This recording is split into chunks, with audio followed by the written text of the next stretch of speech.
नमस्कार मित्रांनो, आज आपण आलतो रोहिलगड ह्या केसरीमध्ये या मैदानात. तर इथं आपल्याला काही बैलगाडी शौकीन भेटले, तर आपण यांना भेटून एक छोटीशी बाईट घेऊ. भैया, नाव काय तुमचं? शिवाजी राठोड. तर तुम्ही आज कोणत्या बैलाला घेऊन मैदानात आलेले?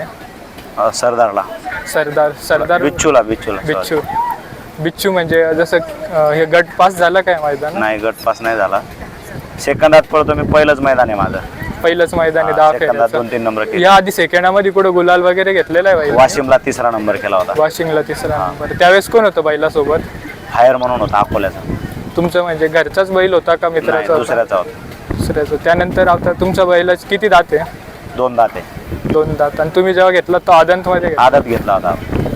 तर आज म्हणजे जसं तुमच्या दुसऱ्यामध्ये पळाला असं, दुसऱ्यामध्ये पळाला.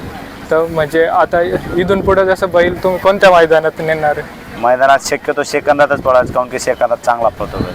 10 फेऱ्यांमध्ये थोडा कमी. 3 फेऱ्यामध्ये जरा आज वाटलं नाही, पण जर बैलाची तब्येत बी जरा हे वाटतं, त्याच्यामुळं गट नाही निघला.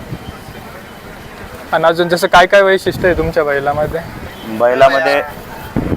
बैलामध्ये मी मागच्या वेळेस थारचा मानकरी रुद्रा नाईक त्याच्यामध्ये फेरा घेतला होता, त्यामुळं वाटलं की 3 फेऱ्याला चांगला पळून म्हणून आज आणला होता इथे. त्यामुळे हां. आणि जसं बिनजोड वगैरे तुम्ही? नाही, बिनजोड वगैरे नाही केल्या बैला.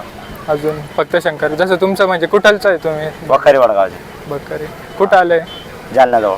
यांच्या शुभम भाईचा, आपला अभिषेक भाईच्याच गावाजवळ आहे. हो का? आणि तुमच्या बैलाचं नियोजन तुम्ही करते का सर्व टीम? नाही, आमचा राहुल ड्रायव्हर म्हणून आहे, दुरकरी आहे, तो करतो नियोजन. आणि जसं तुमची काही इच्छा असेल, जसं तुमचा बैल कोणत्या नंदीमध्ये पाहावा भविष्यामध्ये? नंदीमध्ये रुद्रामध्ये पळाला त्या दिवशी असं वाटलं की आपल्या बैलानं सगळं काही हे केलं म्हणून. हो. हां. चालेल. चांगलं वाटलं भैया तुमच्या संग बोलून. धन्यवाद. ओके.